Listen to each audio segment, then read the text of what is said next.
pembayaran digital, e-wallet, ya, mobile banking, QRIS dan seterusnya. Jadi seperti ini mengembangkannya ya, adik-adik ya. Jadi nanti kalau misalnya ada dosen, ada mahasiswa yang datang, kalian bisa bantu. Nah, mengembangkan formula penelusuran ini bisa menggunakan Boolean operator yang disebut dengan and or not. Untuk apa? Untuk memperluas atau mempersempit penelusuran kita. Nah, and ini kan akan menggabungkan atau menghubungkan dua konsep dalam suatu dokumen. Kalau misalnya ada penelitian tentang Islam, kemudian satunya lagi radikalisme, kemudian kita gunakan formula penelusurannya dengan Boolean logic and, maka nanti hasil pencariannya dalam satu dokumen itu, dalam satu judul itu akan tertampil. Ketika kita menggunakan and ini, tergabunglah dia kata Islam dan radikalisme dalam suatu artikel. Gitu. Jadi Islam and radikalisme gitu. Nah, dia akan mempersempit hasil penelusuran kita, nggak akan melebar pada Islam sendiri, radikalisme sendiri. Tapi karena kita menggabungkan dua kata ini, agar nanti kita ketemu satu artikel yang di dalamnya ada Islam dan radikalisme, maka kita gunakanlah Islam dan radikalisme atau Islam and radikalisme. Ya, jadi boleh pakai bahasa Indonesia ya sinonimnya, yang lain ya berbahasa Inggris, karena kan artikel itu macam-macam bahasanya. Ada bahasa Inggris, bahasa Indonesia, bahasa Turki pun ada, bahasa-bahasa dunia ada di sana. Ya, kemudian ketika or itu memperluas, kalau yang tadi n mempersempit, or sebaliknya memperluas tapi mendekatkan kita pada alternatif lain gitu. Dengan misalnya tadi mencari sinonim kata pada digital payment ke digital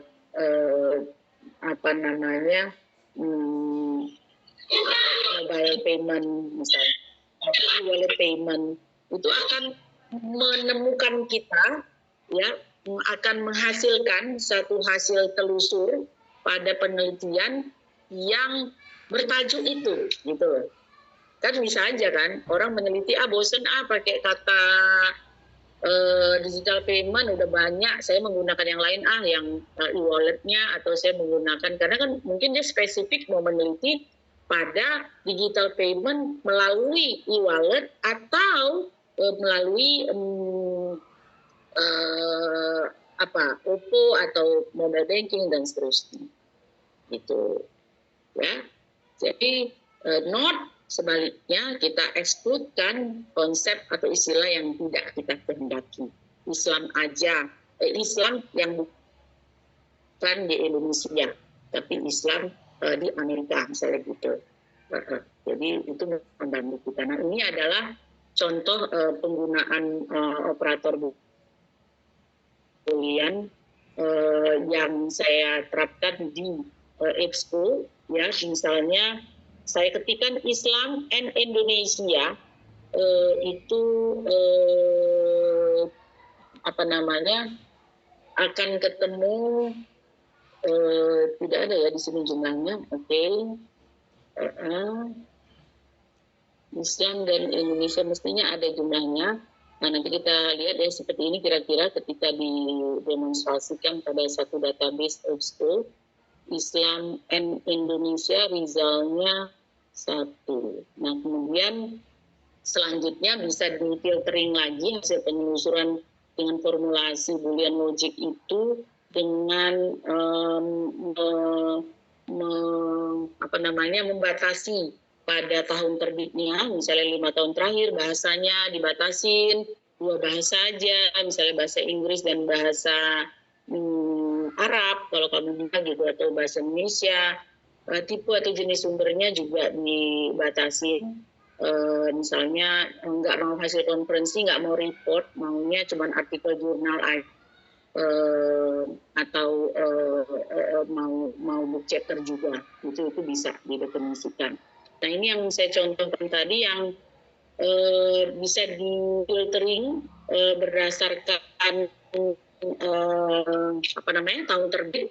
Pada panel sebelah kirinya itu ada nanti fasilitas refine. Nah ini contoh, setelah ini saya coba demonstrasikan ya. Ini contoh hasil telusur saya menggunakan akses database Gestor. Yang kebetulan Gestor ini dilanggan oleh Perpustakaan UIN Syarif Hidayatullah Jakarta. Keberhasilan akses itu ditandai dengan adanya logo atau nama dari UIN Syarif Hidayatullah Jakarta seperti ini. Gestor itu memberikan penelusuran basic search dan advanced search seperti ini. Kita bisa menelusur artikel menggunakan dua pendekatan penelusuran, yaitu basic search dan advanced search. Ketika basic search tinggal langsung diketik sini, advanced search kita bisa membuat formula penelusuran dengan menggunakan dan seterusnya pada dengan istilah-istilah yang lebih spesifik. Bisa juga menggunakan fasilitas browse di sini, ya. Jika kita sudah tahu jurnal apa yang kita gunakan, ya, bisa langsung pada jurnal. Nah, ketika saya mengetikkan kata topik penelitian dengan Islam dan radikalisme, misalnya, saya hanya mengetikkan kata radikalisme di sini, maka saya menemukan 120.543 result. Jadi sangat umum, ya. Kemudian di sini karena sangat besar, saya ingin memfilter kembali, merefine hasil penelusuran, mempersempit hasil penelusuran. Refine ini mempersempit hasil penelusuran dengan batasi pada tipe konten, yaitu jurnal aja, book chapter aja, dan bukan research report, bukan hasil laporan misalnya. Itu hasilnya menjadi 10.514 dari 120. Dari 120 ini tadi hasilnya menjadi 10.014. Ditambah saya mempersempit hasil penelusuran yang tadi kan saya hanya mengetikkan kata kunci radikalisme saja.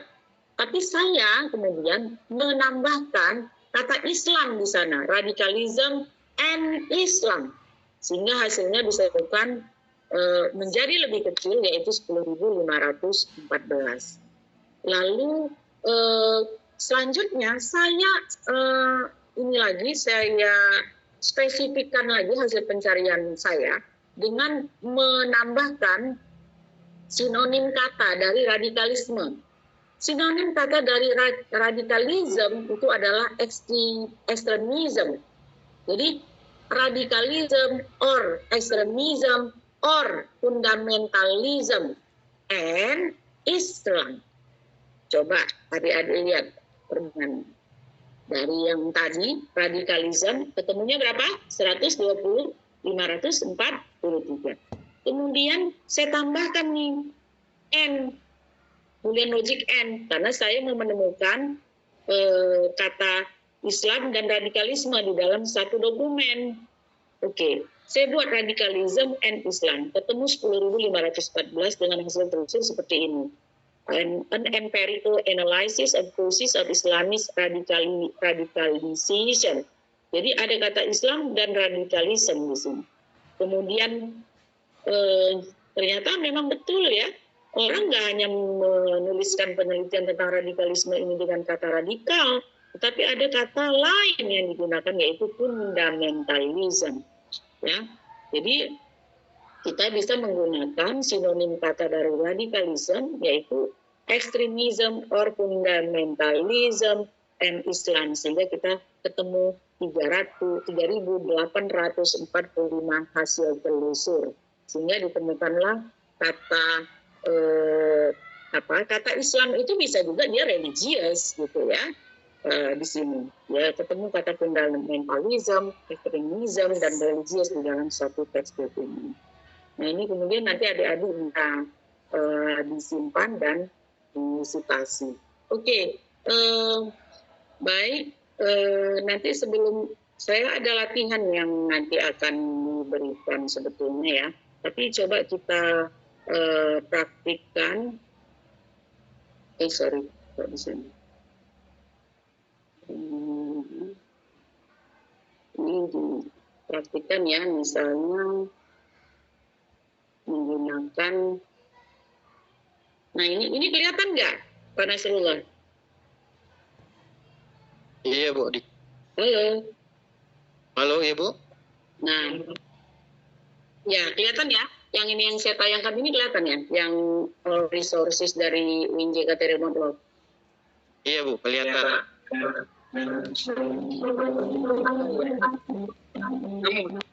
Ya, jadi adik-adik ini nanti saya tahu bahwa sumber ini mungkin belum dimiliki oleh Alauddin Makassar ya. Tapi nanti kita bisa menggunakan resource dari Perpusnas ya, Perpustakaan Nasional RI. Saya yakin adik-adik sudah jadi member Perpustakaan Nasional RI dan banyak electronic resource atau digital resource ya yang bisa adik-adik akses di sana. Nah, sebelum nanti ke resource Perpusnas, saya mau menunjukkan bahwa ini adalah sumber-sumber digital yang dimiliki oleh Perpustakaan Jakarta. Kita bisa mengakses semua sumber eksternal yang ada. Jadi kita ada local resource, ada external resources. Jadi local resources itu berupa katalog induk, yaitu OneSet JKT. Jadi ini menggabungkan seluruh katalog-katalog yang ada di Perpustakaan Jakarta, karena kita memiliki 13 perpustakaan, lalu itu dibuatkan semacam katalog induk di dalam link OneSet JKT Asli ID, yang kemudian akan menampilkan berbagai katalog-katalog yang ada di perpustakaan-perpustakaan fakultas.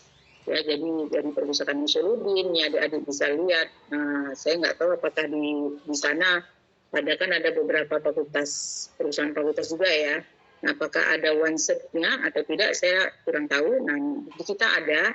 Jadi di sini ada opak Perpustakaan Jakarta, kemudian opak Perpustakaan FITK, SPS, FSH, itu bisa dilihat berapa koleksi yang mereka miliki. Dan ketika kita mau search, bisa kita gunakan fasilitas searching untuk memasukkan kata kunci yang kita kehendaki dalam mencari literatur yang kita inginkan, sekalipun mungkin tidak full text, tapi bisa menunjukkan kita lokasi dari satu buku itu ada di mana, di perpustakaan fakultas mana tersedianya. Nah, ketika saya mengetikkan kata manajemen pendidikan, itu muncul kata manajemen pendidikan dalam satu dokumen, dan itu terdapat di Perpustakaan Jakarta Pusat sendiri, kemudian ada juga di Fakultas Psikologi, ternyata ada juga di Perpustakaan FITK tentunya, karena manajemen pendidikan ya. Nah, jadi selain dari FITK, Perpustakaan Pusat Psikologi juga memiliki. Nah, ini resource kita ya. Kemudian repositori, saya yakin adik-adik juga memiliki, tapi adik-adik bisa mengakses repositori WinJKT pada repositori .winjkt.ac.id. Di sini kami kebijakannya aksesnya terbuka, banyak sekali karya-karya sivitas yang ada di sini. Fakultas Adab dan Humaniora itu ada untuk sastra Arab ada 1044 judul, SKI 771, ilmu perpustakaan 832, paling banyak ya di situ. Nah, ini karya-karya dosen juga bisa dilihat di sini, dan ini bisa diakses full text, bisa dinikmati secara full text. Adik-adik dari Makassar bisa mengakses apa saja yang diinginkan dari jauh tanpa harus datang ke perpustakaan kami. Nah, jadi ini bisa di-download langsung, ya. Seperti ini bisa di-download langsung, bla bla bla. Bisa disimpan langsung ke JPL kamu kalau kamu sudah menginstal. Ya. Nah, kemudian tulis UNJKP ini katalog otak kami ya, lokal. Itu nggak usah lah ditunjukkan. Nah, ini adalah online database yang kami langgan. Kami melanggan Al-Manhal ini untuk multidisiplin, Cambridge ya, Braille dan Purpose e-book sentral ini yang buku elektronik. EBSCO kami udah nggak langgan lagi, tapi masih ada perpetualnya. Di Library USA ini dilanggankan oleh Kedutaan Amerika Serikat yang bisa diakses, tapi hanya di tempat di lantai 7 sebagai bentuk kerjasama dengan Kedutaan Amerika. Kemudian kami memiliki JSTOR untuk bidang Islam, ya Karger bidang kedokteran, Oxford ini sudah tidak lagi, tapi masih menempel di SSO kami, single sign kami. ProQuest ini dilanggan semua, khusus bidang ekonomi itu ada ADI Inform Global, kemudian bidang pendidikan ada ProQuest Education Database, kemudian yang multidisiplin ada Research Library. Kemudian untuk data statistik itu ada Statista tapi masih dalam trial ya. Kemudian Wiley ini yang kami langgan. Readbook ini portal untuk e-book yang pernah kami langgan 2 tahun yang lalu. Nah, izin Bu, 10 menit kita lagi. 10 menit lagi, oke. Karena 10 menit lagi saya mau buka yang korpus Quran ya. Korpus Quran ini yang open. Ini yang open, ini adalah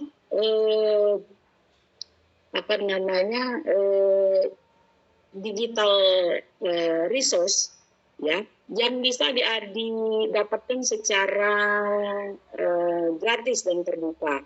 Ketikan korpus.quran itu misalnya ada orang yang ingin meneliti tentang tentang hoax ya, hoax. Nah, dia tanya ke kita, ada nggak sih ayat Quran yang berkaitan dengan hoax? Nah, kebetulan ini tulisan saya kemarin itu, makalah saya yang saya tulis tentang untuk mata kuliah Islam Text and Context. Nah, ternyata itu tuh sangat diperlukan ya oleh para peneliti. Nah, saya menemukan portal ini yang, dan ini sangat membantu. Kemudian saya cari di kamus, ternyata hoax itu diartikan di dalam Quran Dictionary itu adalah ifkun. Nah, ifkun. Jadi nanti adik-adik bisa mencari kata lain, misalnya soul itu adik-adik bisa cari dari sini, abjad ini, sod dulu, baru waw mim. Nah, jadi nanti di sini akan ditemukan ada berapa kata ifkun di dalam Al-Quran, berapa kali Al-Quran itu menyebutkan kata ifkun. Nah, dengan kosakata apa saja, dengan kata apa aja derivationnya. 16 kali kata ifkun, 16 kali dengan kata ifkun, eutika dalam bentuk kata kerja, dalam kata benda ifkun itu 9 kali, 2 kali kata, dan 3 kali dalam aktif partisipal, yaitu mengatakan. Lalu dia ada di ayat mana saja dalam Al-Quran itu, dan ayatnya apa saja. Ayat 5 surat ke-70 surat ke-5 ayat ke-75 itu dikatakan yu'fakun. Jadi tu'fakun pada ayat yang lain, ya'fikun, yu'afakun, dan seterusnya. Nah, ini bisa apa namanya ya, dijadikan apa ya, informasi yang bisa digunakan oleh peneliti untuk mengkaji ya ayat Quran tentang apa ya, tentang hoax, walaupun di dalam Al-Quran tidak dimaknai secara harfiah hoax itu adalah ikun, tetapi itu bisa apa namanya ya, bisa diinterpretasikan dengan konteks yang mengikuti, itulah kira-kira ya. Jadi adik-adik harus tahu sumber ya, misalnya kalau misalnya itu ada di ayat mana aja sih gitu ya. Ini nanti ya short itu ya nanti dicari wawnya, wow, setelah itu mim dan nun misalnya. Nah, ini apa ya? Nah, begitulah kira-kira. Nah, kemudian yang saya mau tunjukkan yang lain. Nah, ada, ini saya buka ini ya, ProQuest. Anggap ini ProQuest ini ada di Perpustakaan Nasional RI. Nih, saya sudah buka yang Perpustakaan Nasional RI, begini nanti dimasukkan. Nah, memang dia kan udah menggunakan discovery tools ya. Discovery tools ini berarti dia langsung ketik aja pada kata carian di sini. Tapi kan kita ingin mendemonstrasikan bagaimana kata kunci itu dirumuskan. Jadi kita bisa buka tautannya langsung. Nah, kebetulan ini yang ini dulu ya. Kebetulan ProQuest di bidang session ending. Oke.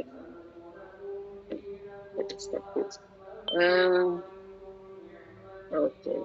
Ya. Nah, ini ProQuest bidang ekonomi ya. Kita tadi mau memasukkan kata kunci ya, beberapa kata kunci kita bisa langsung ketikkan di sini atau kita gunakan advanced search. Ini kan ada basic search. Kalau advanced search kan udah tersedia boolean logiknya. Misalnya kita tadi mau mengetik kata digital literasi dan finansial ya tadi ya, literasi keuangan ya, finansial literasi. Kemudian tadi kan sinonimnya apa tadi? Kita bisa tambahkan or nih, dengan n ya di sini n. Ini sinonim dari finansial literasi tadi itu apa tadi? Apa tadi? Literasi keuangan, financial skill misalnya ya, financial skills, terus dan digital payment. Nah, ini nanti bisa diilmu lagi sama adik-adik, bisa persempit lagi di sini digital paymentnya or apa dan seterusnya. Cuman kalau misalnya di ProQuest itu memang sudah ada. Nah, ini langsung coba kita search bagaimana hasilnya. Nah, kalau kita bandingkan dengan basic search, kita hanya misalnya ngetikkan secara umum, pasti hasilnya lebih banyak. Nah, kita ketemu 389 result. Dan hasilnya kita bisa ketemu di financial literacy and risk management, a study of small independent women entrepreneurs. Ini senang banget orang-orang dikasih ini nih, gitu ya. Terus importance of financial literacy in promoting digital inclusion dan seterusnya. Ini hasilnya sangat baik. Kemudian kalau misalnya kita mau persempit lagi, bisa kita minta yang peer review aja ya. Tapi hasilnya kan udah kecil tuh ya. 106 jadinya dari 389. Kemudian kita mau ini yang fasilitas filtering melalui Refine tadi ya. Kita dokumen type-nya misal mau artikel aja, nggak mau yang proceeding bisa. Kemudian mau subjeknya apa, nah itu makin kecil. Nah itu bisa di refine. Kemudian kita evaluasi ya, ini kan yang tahap kedua, hasil terakhir kita evaluasi. Ini yang tepat dengan kebutuhan saya, ini bisa kalian langsung download. Kalau misalnya mau disitasi manual, nanti dia akan menunjukkan mengarahkan kita pada beberapa gaya selingkung yang mana yang digunakan, mau APA, mau apa Cikubo dan seterusnya. Tapi kalau misalnya kita sudah punya Mendeley, kita tinggal masukkan ke dalam Zotero kita pilih, kita masukkan, oke, ini tentang financial literacy, karena saya masukkan aja ke Islamic Studies, kemudian dan masuklah dia ke Zotero Bapak Ibu seperti ini. Jadi sudah bisa diambil, digunakan kapan saja tanpa takut kehilangan data gitu. Kemudian yang satu lagi, ada orang ingin meneliti tentang keberagaman digital bagi kalangan muda. Nah, kira-kira bagaimana cara adik-adik melakukan konsepnya? Bagaimana adik-adik menggunakan kata kunci? Nah, ini seharusnya tugas ini tadi ya, tugas adik-adik itu menempatkan ini. Nah, ini banyak sekali penelitian. Misalnya ada penelitian orang meneliti tentang praktik donor ASI melalui media sosial untuk pencegahan stunting. Bagaimana adik-adik membantu? Nah, ini kami lakukan di sini. Kami membantu mahasiswa-mahasiswa yang sedang melakukan penelitian, entah itu tesis atau disertasi berkaitan dengan ini. Nah, untuk mengembangkan penelitian berkenaan dengan keberagaman digital bagi generasi Z misalnya, kita bisa mendefinisikannya dengan seperti ini. Saya menggunakan EBSCO di sini. Kita bisa menggunakan seperti ini: digital religion or online religion or technology and millennials or youth. Atau bisa kita buatkan seperti ini: religion or religiosity or religiosity. Karena religiosity ini kan ada yang American style atau yang English style ya, jadi dia ada yang pakai U, ada yang pakai O. Nah, keragaman ini harus dibuat.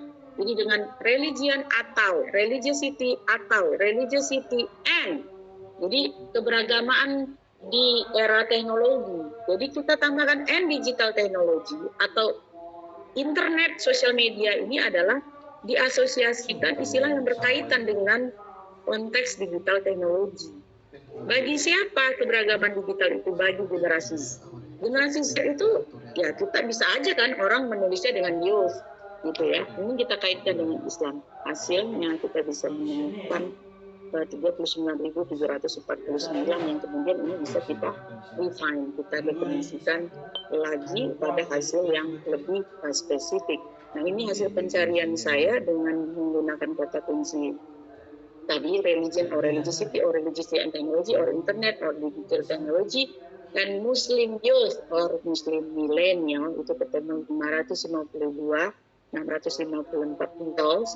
Kemudian saya refine peer review kan sistemnya ini karena tadi udah dibuka dari tadi ya.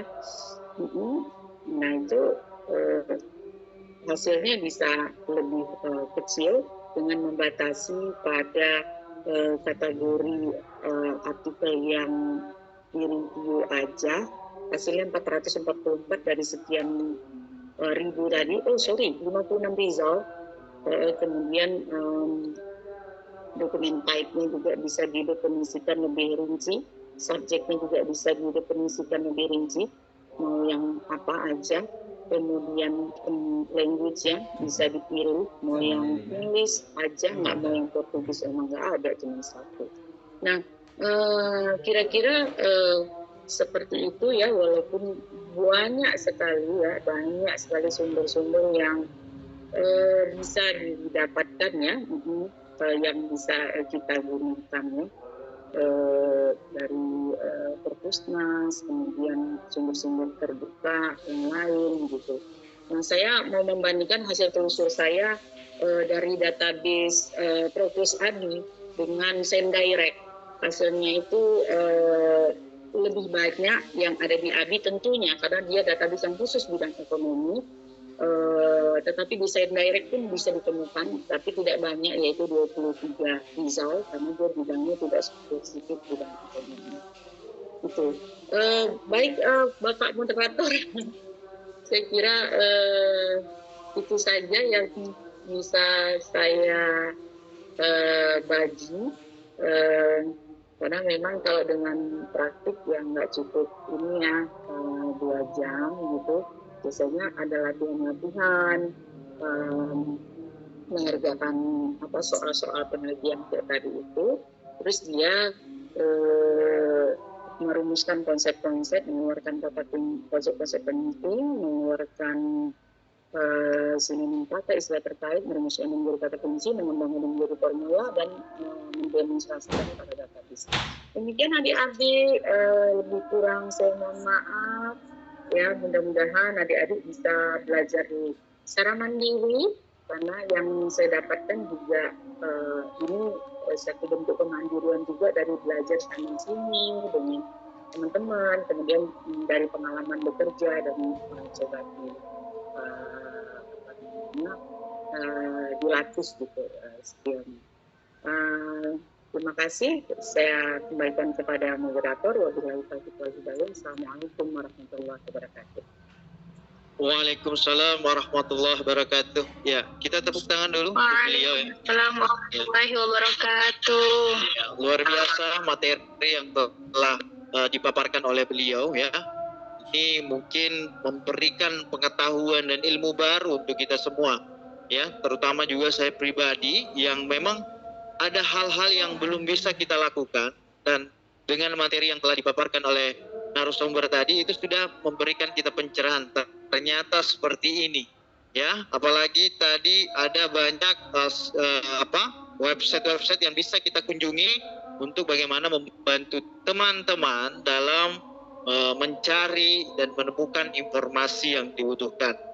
Ya, mungkin kita buka sesi pertanyaan ya, karena kita dibatasi oleh waktu.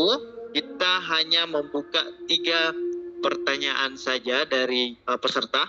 Saya mulai dulu dari peserta yang ada di dalam Zoom, mungkin ada. Coba di raise hand kalau di Zoom ya.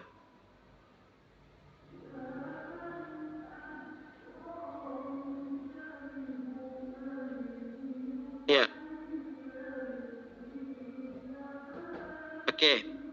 Baik, kita batasi. Ada Ibu Dia dan Ibu Dini ya. Oke, satu lagi dari peserta offline. Ya, satu orang ya.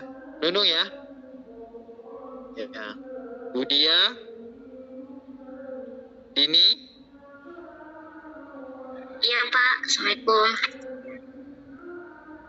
Bukan dia, ini komputer. Ainun ya.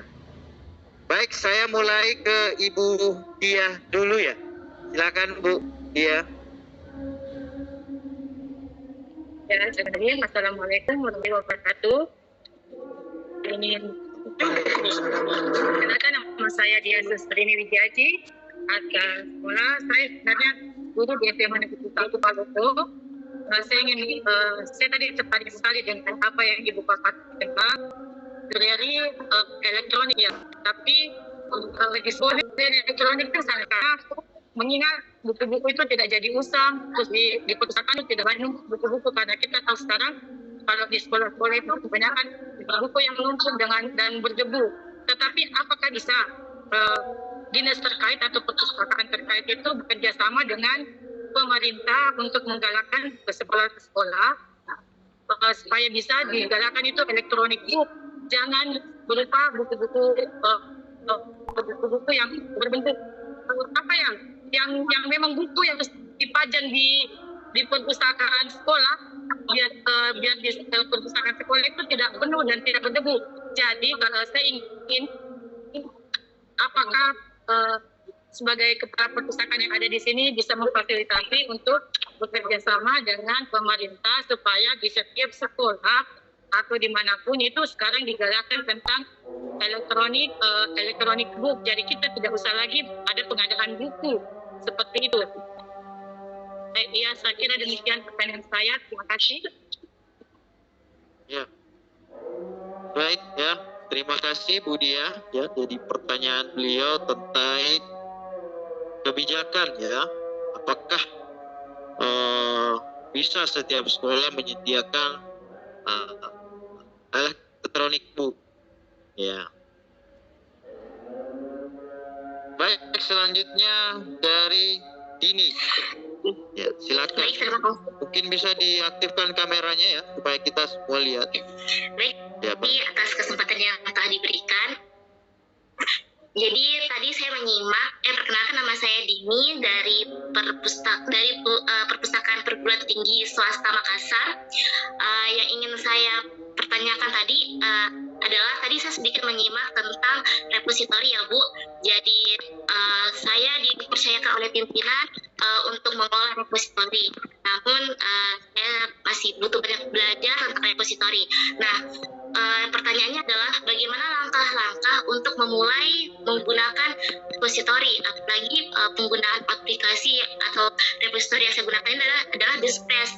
Nah, saya belum familiar dengan Dispress dan kebanyakan di Makassar itu menggunakan ePrint. Jadi itu saja yang bisa saya tanyakan. Terima kasih Bu. Baik, pertanyaan ini ya terkait tentang bagaimana langkah-langkah penggunaan repositori ya. Baik,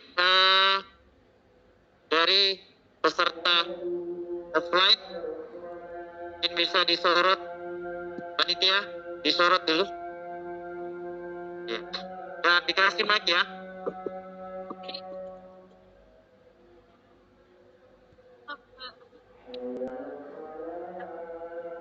Coba di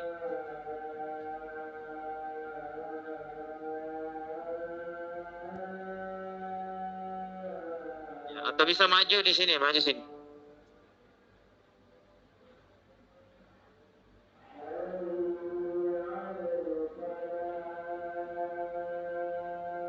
Ya, silakan.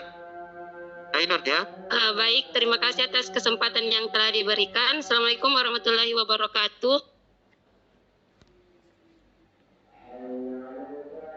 Perkenalkan, nama saya Ainun Nurul Mawahda, mahasiswa jurusan Ilmu Perpustakaan semester 5. Di sini saya akan menanyakan terkait dengan digital resource. Tadi dibahas tentang sumber daya digital itu adanya kolaborasi antar bentuk digital atau elektronik. Pertanyaan saya, bagaimana kolaborasi dapat meningkatkan efisiensi dalam pemanfaatan sumber daya digital untuk kepentingan masyarakat? Apakah kolaborasi ini berkolaborasi dengan digital dengan tradisional scholarship? Sekian. Assalamualaikum warahmatullahi wabarakatuh. Waalaikumsalam warahmatullahi wabarakatuh. Ya, jadi pertanyaannya tentang ya, tentang bentuk kolaborasi.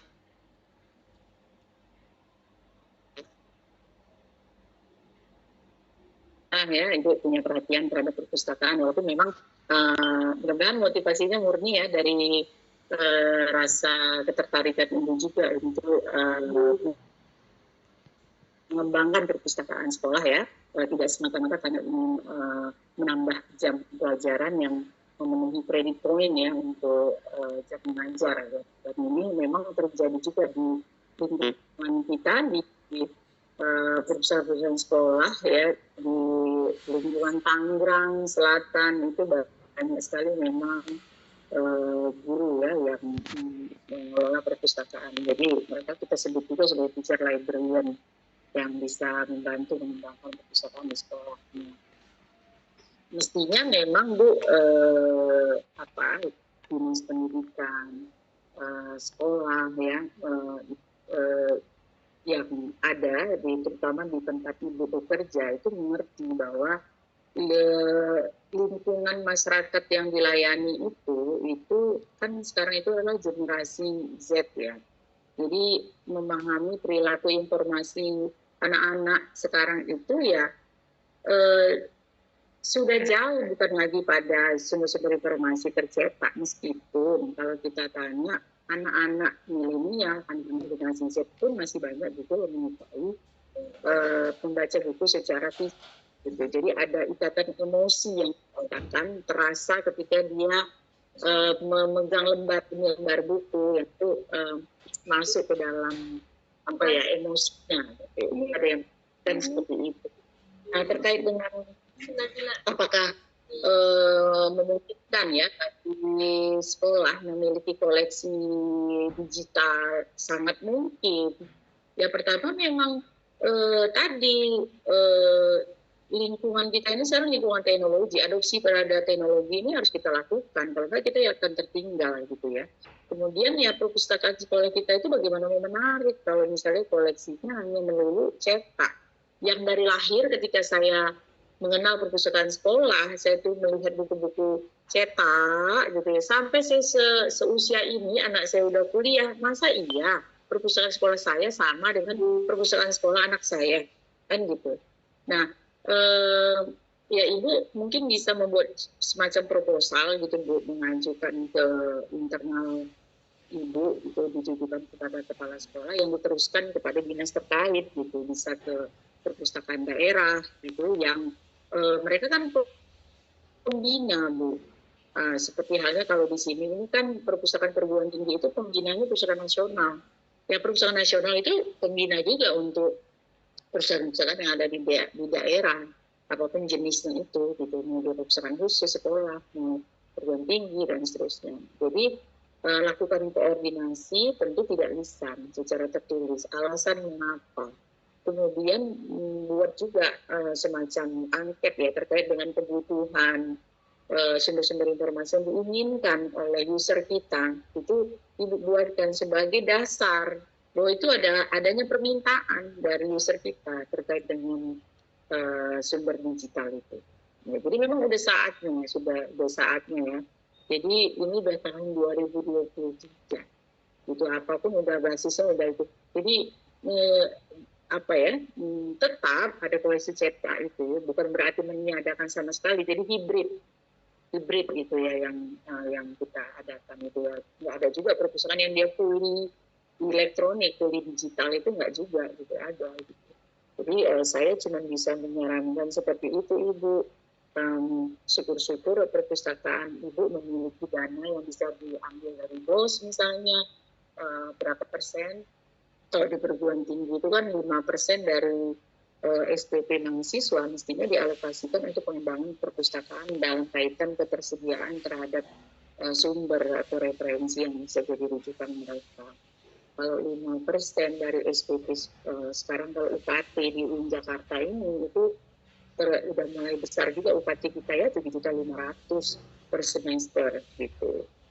Dan mungkin kalau udah PTNBH bisa jadi kayak UI dan perguruan tinggi lainnya bisa jadi up to 10 juta gitu. Jadi kalau misalnya 5% dari 7 atau 5% dari 10 itu kan cuma kecil gitu ya. Tapi memang ketika dihitung dari jumlah mahasiswa yang ada 25.000 misalnya sangat luar biasa kita bisa mengadakan resource kita.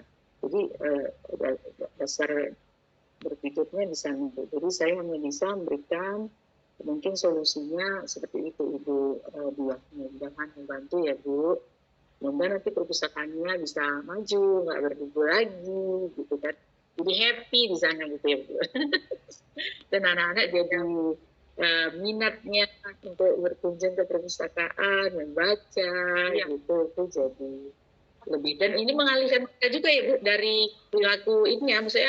Biasanya kan anak-anak tuh mengakses maksudnya sumber-sumber lain yang ada di gadgetnya itu gitu kan, misalnya menyediakan resource yang beragam yang menarik, itu bisa juga mengalihkan perhatian mereka sejenak untuk meninggalkan gadgetnya dari bermain game misalnya ke sumber-sumber yang itu Ibu. Nah ya gitu Pak Nasrullah. Lanjut berikutnya ya. Iya Bu. Ya. Dengan Mbak Dini ya. Ya Mbak Dini, perpustakaan swasta Makassar menanyakan tentang repositori. Ya kami juga menggunakan DSpace Mbak, karena DSpace ini software open source system yang bisa dikembangkan ya, jadi nggak ada source code-nya, jadi siapapun bisa mengembangkan. Masing-masing punya kelebihan kekurangan. Tentu pustakawan tidak juga dia menjadi IT developer ya, karena kita punya keterbatasan. Tapi pada kerangka analisis sistem kita bisa memberikan masukan alur kerja gitu, bagaimana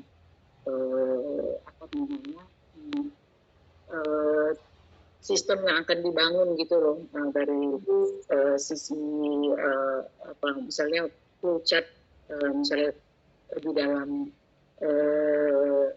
untuk koleksi layanan koleksi karya akademik ini seperti apa, itu mungkin kita bisa memberikan masukan. Tapi kami, pengalaman dari kita di sini, kami bekerja sama dengan tim Pusdipanda. Jadi ada 3 tim yang bekerja sama 2010 waktu itu membangun repositori. Kami membentuk satu tim yang terdiri dari perpustakaan, Pusdipanda, dan penjaminan LP2M waktu itu. LPM, penjaminan mutu. Jadi perpustakaan itu dan LPM itu perpustakaan berkaitan dengan analisis sistem, ya, memberikan masukan berkaitan dengan alur kerja,